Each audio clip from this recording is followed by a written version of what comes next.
What's up, ladies and gentlemen, and welcome to this POV review by Autobahn. My name is Max, and today we are taking a look at the all-new VW Golf GTI CLUBSPORT. This is meant to sort of fill the gap between the Golf GTI and the Golf R. It is a little bit more of an extreme front-wheel drive hot hatch. You get some extra bits and pieces, you get some better hardware, and you get, well, just the coolest version, if you ask me. So today I'm going to show you around it. I'll show you all the things you get on the CLUBSPORT. Then I'll show you the interior and we'll take it for a drive on this beautiful forest road towards the Autobahn for an Autobahn blast. So what do you get on the CLUBSPORT? Well, starting at the front, you get a much more aggressive front bumper. So this lower part, you get a bit more of a sort of a chin spoiler there. You get high gloss black in the grille, and you don't get those fog lights. You get a radiator behind that, and this is all closed off, which is a shame, but it is, yeah, for aerodynamic purposes probably. But it's a shame that it's not all just open. But I do like this new design here of this lower part. It gives the car a much more aggressive front end. You also get the LED bar in the front, but you don't get a red stripe, so it is just completely black at the front here. GTI badge over there. We've got a white car today, and we've got the CLUBSPORT livery. The stickers on the door there are also specific to the CLUBSPORT. So is that gloss black little side skirt. I don't believe you get an upgrade for the brakes on the CLUBSPORT, but I have to say the brakes on the MK8.5 GTI are very, very good. So yeah, no complaints there. They work on this car. We've got cute little winter wheels here with Continental winter tires. These are 18-inch. This is the standard size you get on the CLUBSPORT, but you can go for the 19s as well. You also have a performance package which gives you the 19-inch wheels, the Krapovich exhaust, and the raised top speed. You also get for the CLUBSPORT 10mm lower suspension, which is great. A little bit more negative camber at the front, and different wheel hubs at the rear. You get a bigger rear spoiler, which is also great. Looks good. It looks, I don't know, the changes are quite subtle to the GTI. You know, the front, lower part of the front bumper, well, the front bumper in general, little side skirt, rear diffuser as well in gloss black, and that spoiler, but it does look a little bit more muscular than the regular GTI. They also placed these exhaust tips a bit more to the side, so a bit further apart, which also works, and they're also oval, which I like. This car has the performance package, so you can see the titanium Krapovich exhaust, which does produce quite a bit of sound actually for a 2024 car. It's a big difference compared to the regular GTI. New rear lights, of course. I'm going to assume if you were watching this video that you also have watched the regular GTI 8.5 review. I absolutely love that car, and it surprised me quite a bit by how good it was. So let's find out if this is even better. So interior wise, we've got this beautiful sort of matte carbon. It's very nice. It has, well, it's not really, it's more like a satin finish. I really like that. It makes the car feel a little bit more expensive on the interior. Of course, we've got the regular buttons on the steering wheel, which is just amazing.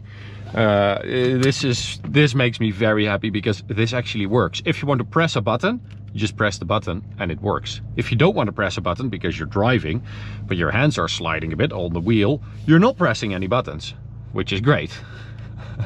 It seems so simple, but apparently it was not.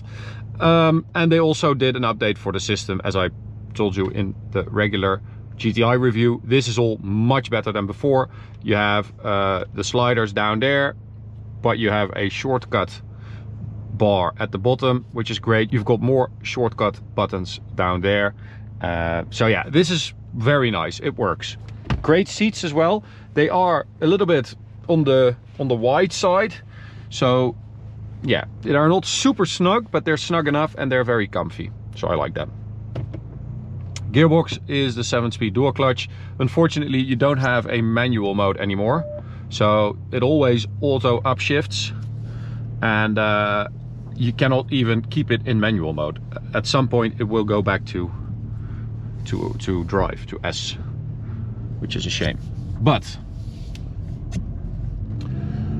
I think they also tweaked the power steering, because combined with that lower suspension and the negative camber that has been increased, this front end actually feels quite a bit more sporty. It feels a bit more eager to turn in, a bit more agile at the front, which is great. It was already great, but yeah, I quite like it. And we also have, let's go to sport mode. When you hit sport, you get the special mode over there, which is Nürburgring, which I think will work well on this road because it's nice, but it's also a bit bumpy. And I believe that this mode has been set up to give you the most aggressive power train things and steering and stuff like that, but does offer a little bit of play on the suspension. So I completely forgot to show you guys the engine. What the hell? If I'm when I'm in a different place doing these reviews, it's just weird. It just, something happens in my brain and I cannot remember everything I need to do. It's so stupid, but it's true. I'll show you in a minute. But we've got 300 horsepower, which is 35 more than the regular GTI, and you also have a 30 Nm bump, which means it's actually very quick. I thought the regular GTI was quick already, but this does bring it to a next level, because it just feels like it's more awake, and it just it makes the car feel lighter, the extra power, which is great. It's not a beautiful sound. I mean, we know the sound of this engine. It's nothing special really, but the exhaust, it does add a little bit of fun, of pleasure for, you know, a GTI. At least it should sound a bit like a GTI. It's always there though, that little rumble. It's good that it's not too loud, because I think that it would get tiresome rather quick. But also something great about this car, if you go to the driving modes and you go to individual, in addition to being able to change the suspension settings, you have 15 of these settings, as you can see, with the slider, which is great. But also you have exterior sound, comfort or sport, and you have interior sound, comfort, eco or sport. So you can have the exhaust like on, open, and the sound in the interior closed, like comfort mode, which is, I like that. I think that is very smart. Okay, engine, 2-liter TSI engine, 300 horsepower as I said, and a 30 Nm bump, and you get a different turbo compared to the regular GTI. So this is the Golf R turbo, which has something called like preload,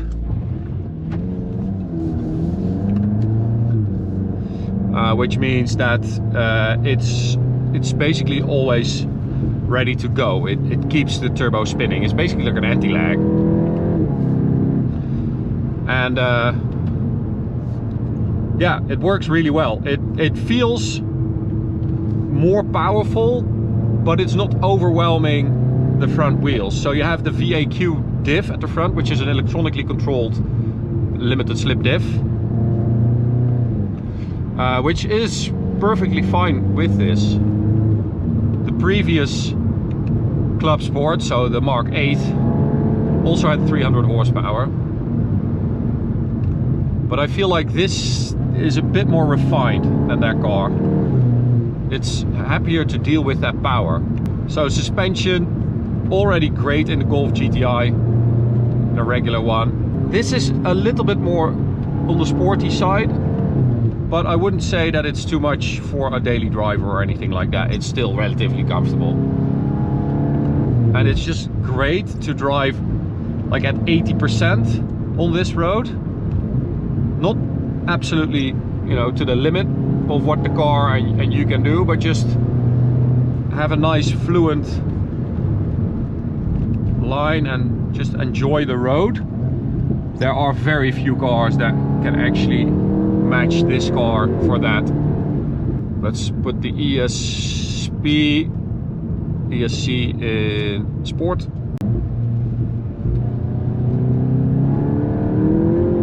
So this means that the car lets you run a little bit wide with understeer or wheel spin, but at some point it says, okay, that's enough. But it's kind of a nice setting. I've never been here before. I don't really know the road that well, and as you can see, it's quite slippery. So yeah, it's a nice setting for that, because it kind of takes off the sharp edges.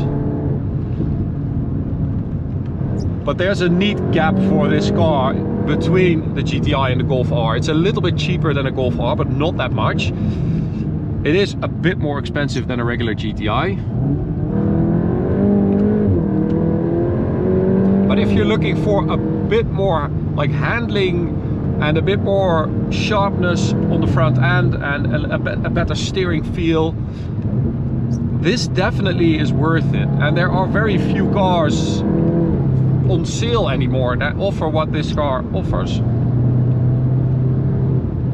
It's very, very capable, and I haven't even really been able to explore the limits because we're on winter tires and it's very wet. So I can definitely feel the difference compared to a regular GTI, but to really explore the limits it needs to be dry, and I need summer tires obviously.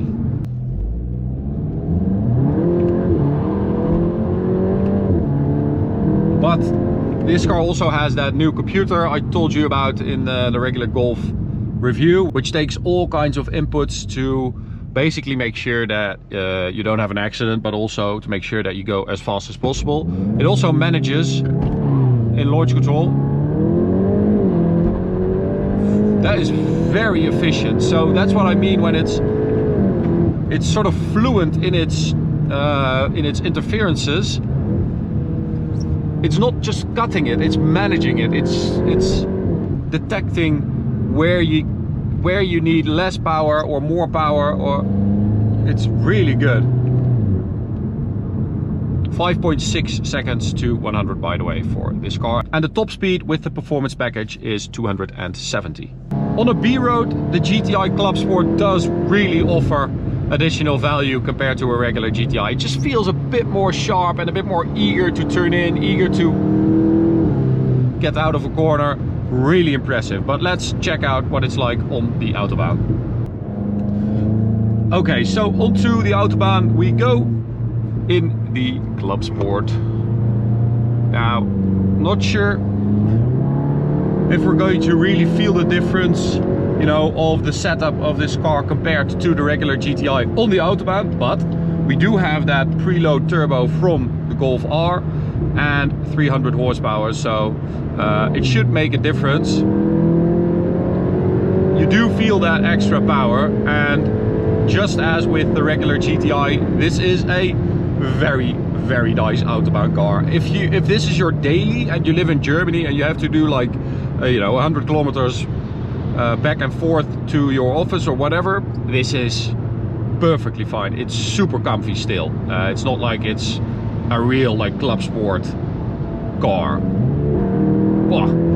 So with that downshift, I think that was sort of the preload turbo as well, because it just kicks in. 100 to 200 I did 11.5 seconds, which is remarkably 2.5 seconds quicker than the regular GTI. Top speed 266 or 265 kilometers an hour, but it will do a little bit more on the speedo.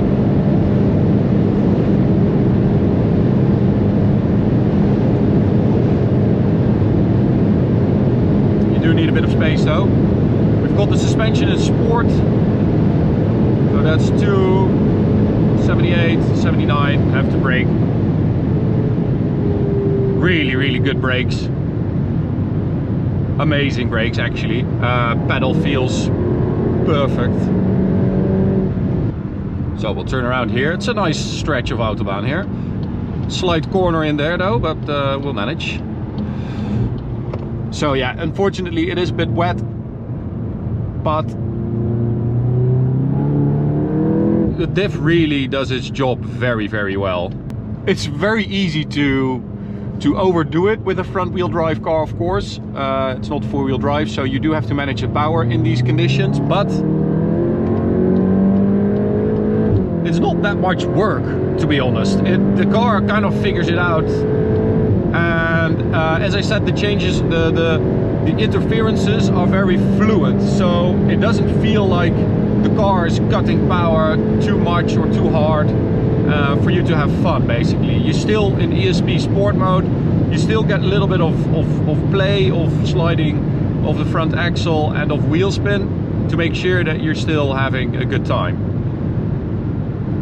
And that's what I meant, like the little pause, and then it just cuts that power, or it releases that power instantaneously, which is great. Feels good, this car. I mean, I love the GTI facelift, and you know, this has all the same benefit. See, that's cool. It has all the same benefits of that facelift, this car, of course, with the additional power, the extra negative camber, the lower suspension. It does feel like a little bit of, you know, of a club sport, but it doesn't feel super extreme or anything like that. It's a quick car though, it really is.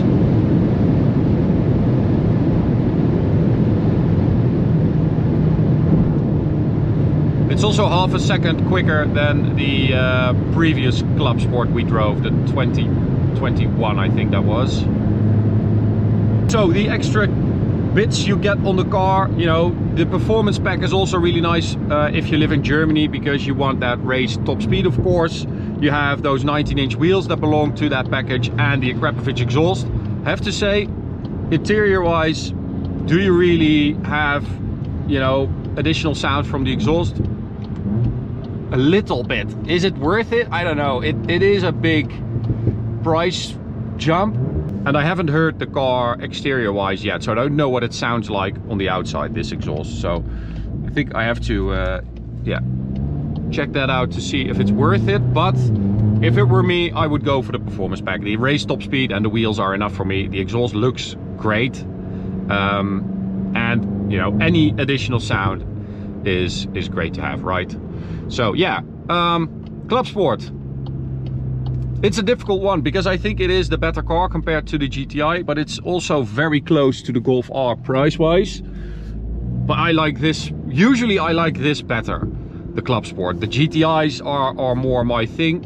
I'm going to drive the Golf R now, so we'll see about that. But you'll have to watch Martijn's review if you want to learn about that car. So thanks for watching. Hope you enjoyed it. You can subscribe by clicking the big button in the middle. You can also check out this video, this playlist, and I'll see you at the next one. Bye.